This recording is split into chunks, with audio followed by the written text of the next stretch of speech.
கர்த்தருடைய இனிய நாமத்திற்கு மகிமை உண்டாவதாக.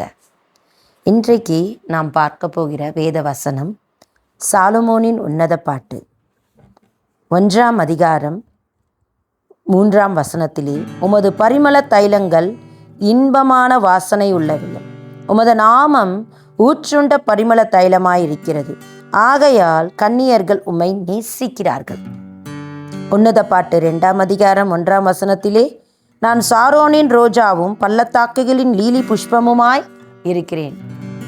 ஹல்லேலூயா.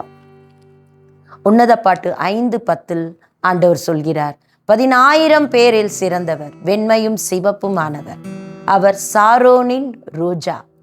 ஆம், யார் இவர்? இவர்தான் இயேசு கிறிஸ்து. சாரோனின் ரோஜாவாய் இருக்கிறவர், வெண்மையும் சிவப்புமானவர், 10,000 பேரில் சிறந்தவர். ஹல்லேலூயா. கர்த்தருடைய இனிய நாமத்திற்கே மகிமை உண்டாவதாக. கர்த்தர் தாமே இந்த பாடலை எனக்கு சொல்லிக் கொடுத்தார். சங்கீத ஞானம் எனக்கு கிடையாது, ஆனால் கர்த்தருடைய கீர்த்தனங்கள் பாடும்படி, கர்த்தருடைய மகிமையை போற்றும்படி இந்த சங்கீத ஞானத்தை கர்த்தர் தாமே கொடுத்தார். கர்த்தருக்கே மகிமை உண்டாவதாக. சாரோனின் ரோஜா, சாரோனின் ரோஜா, என் இயேசு ராஜா, சாரோனின் ரோஜா, என் இயேசு ராஜா, 10,000 பேரில் சிறந்த ராஜா, ராஜா, இயேசு ராஜா, ராஜா, ராஜா. சாரோனின் ரோஜா, என் இயேசு ராஜா, 10,000 பேரில் சிறந்த ராஜா, ராஜா. இயேசு நாமமே தைலம், இயேசு நாமமே தைலம், பரிமள தைலம், இயேசு நாமமே தைலம், பரிமள தைலம், ஊற்றுண்ட பரிமள தைலமாகும், ஊற்றுண்ட பரிமள தைலமாகும். சாரோனின் ரோஜா, என் இயேசு ராஜா, 10,000 பேரில் சிறந்த ராஜா, ராஜா, இயேசு ராஜா.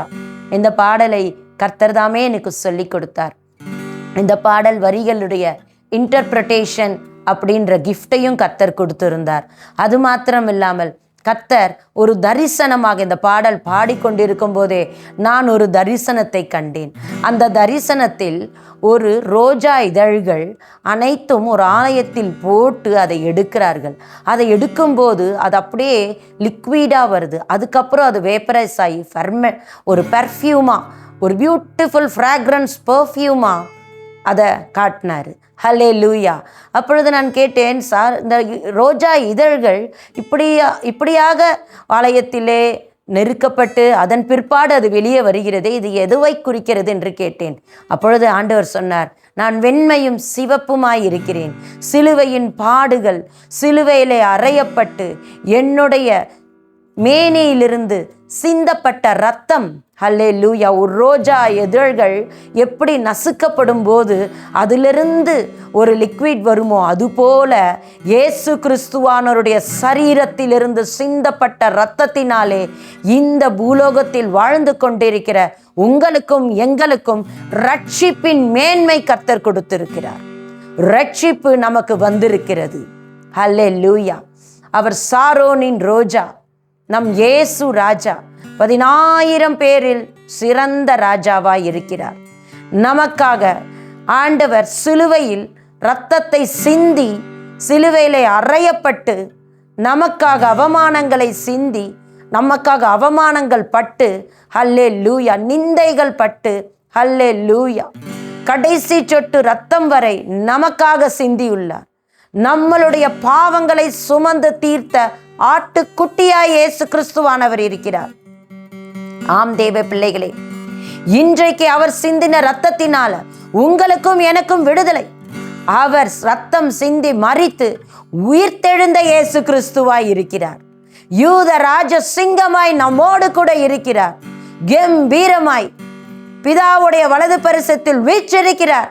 ராஜாதி ராஜாவாய் தேவாதி தேவனாய் கர்த்தாதி கர்த்தராய் வீற்றிருக்கிறார். அவருடைய ஆணி பாய்ந்த தழும்புள்ள கரங்களால் நாம் சுகமாகிறோம். அவருடைய சிலுவையின் பாடுகளை நாம் நினைக்கும் போது ஹல்லேலூயா மிகவும் கொடுமையாய் இருக்கும். ஆமென். அன்றைக்கு பலியான அந்த ஆட்டுக்குட்டி உயிர்த்தெழுந்த இயேசு கிறிஸ்துவானவராய் நம்மோடு கூட இன்று இருக்கிறார். ஹல்லேலூயா. நமக்கென்று ஒரு திறந்த வாசலை வைத்திருக்கிறார். நமக்கென்று நித்திய வாழ்வை வைத்திருக்கிறார். நம்முடைய ஆயுசு நாட்கள் கூட்டப்படும்படி, நம் வியாதிகள் குணமாகும்படியாக இயேசு கிறிஸ்துவானவர் பரிசுத்த ஆவியானவர் நம்மோடு இருந்து சுகம் தருகிறவராய் இருக்கிறார். சங்கீதத்தில் 34 அதிகாரம் 4-5 நான் வாசிக்க போனோம் என்றால், நான் கர்த்தரை தேடினேன், அவர் எனக்கு செவி கொடுத்து அவர் என்னுடைய எல்லா பயத்துக்கும் நீங்களாக்கி விட்டார். ஆமென். நாம் கர்த்தரை தேடி நோக்கி கதரும் போது நம் விண்ணப்பத்தை கேட்கிறவராய் இருக்கிறார். அவர்கள் அவரை நோக்கி பார்த்து பிரகாசம் அடைந்தார்கள். ஹல்லேலூயா. அவர்கள் முகங்கள் வெட்கப்படவில்லை. ஹல்லேலூயா. இவன் மரித்து போவான், இவள் மரித்து போவாள், இவளை அப்படியே முடித்து விடலாம் என்று சொல்லி எத்தனையோ பேர் நமக்கென்று விரோதமாய் எழும்புபவர்கள் உண்டு. ஆனாலும் தேவ பிள்ளைகளே, நாம் கர்த்தரை நோக்கி கூப்பிடும் போது நிச்சயமாக வெட்கப்பட்டு போவதில்லை. நம்மளுடைய முகம் பிரகாசம் அடையும். ஹல்லேலூயா. ஏனென்றால் நாம் கர்த்தாதி கர்த்தரை நோக்கி பார்க்கிறோம். நியாயாதிபதி ஹல்லேலூயா, சர்வ வல்லமுள்ள தேவன் ஹல்லேலூயா, அவர் தாமே நமக்கு தயவும் கிருபையும் கிடைக்க வைத்து ஹல்லேலூயா நம்மை விடுவிக்கிறவராய் இருக்கிறார். நம்மளுடைய எல்லா பயத்துக்கும் நீங்களாக்கி விடுவிக்கிறார். எல்லா தீங்கிற்கும் விலக்கி விடுவிக்கிறார். ஹல்லேலூயா. ஏசாயா புஸ்தகத்தில் நாம் வாசிப்போம் என்றால், எசேக்கியேல் என்ற ராஜா ஒருத்தர் இருந்தார். எசேக்கியா அவருடைய காலகட்டங்களில் நமக்கு எல்லாருக்கும் தெரிந்ததுதான். 38 அதிகாரத்தில் நாம் வாசிக்க கேட்போம் என்றால், ஏசாயா 38 அவர் உண்மையாய் இருப்பார், உத்தமமாய் இருப்பார், நல்லவராய் இருப்பார். ஆனால் ஏசாயா தீர்க்கதரிசி சொல்வார், நீ மரித்து போய்விடுவாய். ஹல்லேலூயா என்று சொல்லி வரும்போது எசேக்கியா முகங்குப்புற விழுந்து முகத்தை சுவர்ப்புறமாக திருப்பிக் கொண்டு கர்த்தரை நோக்கி, உமக்கு முன்பதாக உத்தமமாயிருந்தேன், உமது பார்வைக்கு நலமானதை செய்தேன் என்பதை நினைத்தருளும் என்று விண்ணப்பம் பண்ணி எசேக்கியா மிகவும் அழுதான். ஏசாயா 38 அதிகாரம் 2 வசனத்தில் இப்படியாய் நாம் வாசிக்க கேட்கிறோம். ஆம் தேவ பிள்ளைகளே, நாம் இன்னைக்கு நம்மளுடைய வாழ்க்கையில வாழ்ந்து கொண்டிருக்க நேரத்தில் பல பிரச்சனைகள் இருக்கும், பல போராட்டங்கள் இருக்கும், உடல் சுகவீனங்கள் பலவீனங்கள் இருக்கும். நாம் கர்த்தரை நோக்கி கூப்பிடும் போது, நாம் மற்றவர்களுக்காகவும் கர்த்தரை நோக்கி விண்ணப்பம் பண்ணும்போது, ஆண்டவரே இப்படிப்பட்ட காரியங்கள், இந்த உடல் சுகவீனமான காரியங்கள், டயபெட்டிக் காரியங்கள், ஹார்ட் ப்ராப்ளம் காரியங்கள், இன்னும் எத்தனையோ ப்ராப்ளங்கள் என்று சொல்லி நாம் கர்த்தரிடத்திலே ஒப்பு கொடுத்து ஜெபிக்கும் போது, ஹல்லேலூயா, இந்த வியாதியினால வேதனையில் நான் இருக்கிறேன் ஆண்டவரே, இதிலிருந்து நிச்சயமாய் கர்த்தர் மீட்டு கொடுப்பார் என்று சொல்லி விசுவாசத்தோடு நம்பிக்கையோடு நாம் ஜெபம் பண்ணுவோமானால் கர்த்தர் நிச்சயமாய் ஒரு விடுதலை கொடுப்பார். ஹல்லேலூயா. அதற்காக தான் இயேசு கிறிஸ்துவானவர் சிலுவையிலே அறையப்பட்டு மரித்து உயிர்த்தெழுந்த இயேசு கிறிஸ்துவாய் இருக்கிறார். அப்பொழுது பாருங்கள், ஏசாயா மறுபடியும் வந்து சொல்லுகிறார், உன் விண்ணப்பத்தை கேட்டேன். எவ்வளவு அழகான பதில். அங்க அவர் ஜெபம் பண்ணி கொண்டிருக்கிறார், இங்க ஆண்டவர் முற்றத்தில் இருக்கிற ஏசாயா திரும்பி போ என்று சொல்லுகிறார், உன் விண்ணப்பத்தை கேட்டேன், உன் கண்ணீரை கண்டேன், நாட்களோடு நாட்கள் வருஷத்தோடு வருஷம் கர்த்தர் கூட்டுகிறார். அப்பொழுது எசேக்கியா கேட்கிறார், ஆண்டவரே இது ஓகே நீங்க சொல்றது, இதுக்கு என்ன அடையாளம்? அப்ப சொல்றாரு, பாகைக்கு முன்னிட்டு போகுமா அப்படின்றார். முன்னிட்டு போகிறது சுலபம், பின்னிட்டு போகிறது மிகவும் கடினம். ஹல்லேலூயா. அப்பொழுது ஏசாயா 38 அதிகாரம் 7-8 பார்த்தோம் என்றால், ஆகாசுடைய சூரிய கடியாரத்தில் பாகைக்கு பாகை இறங்கின சாயையை 10 பாகை பின்னிட்டு திருப்புவேன் என்றார். தாம் சொன்ன இந்த வார்த்தையின்படியே கர்த்தர் செய்வார் என்பதற்கு இது கர்த்தரால் உனக்கு அடையாளமாயிருக்கும் என்று சொல் என்றார். அப்படியே கடியாரத்தில் இறங்கி இருந்த சூரிய சாயையின் 10 பாகை திரும்பிற்று. பாகைக்கு பாகை பின்னிட்டதாம். அல்லேலூயா. சூரிய சாயையின் பாகை பின்னிட்டதாம். அல்லேலூயா.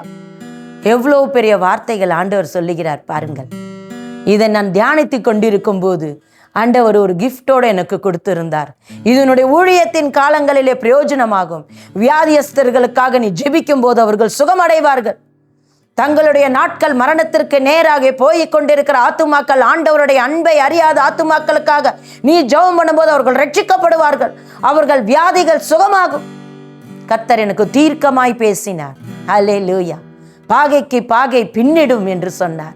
என் சிலுவையின் சாயையின் பாகையும் பின்னிட்டதே, கண் நோக்கி பாரும் அப்படின்னு.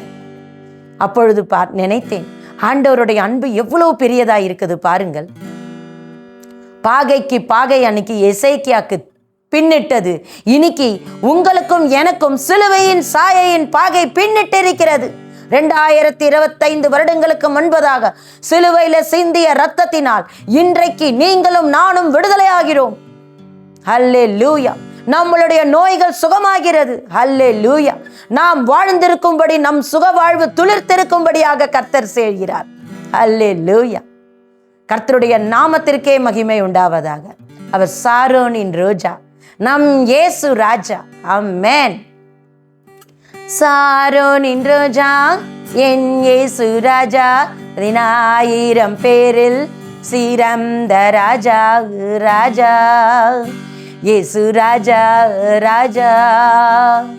உன் விண்ணப்பத்தை கேட்டேன்.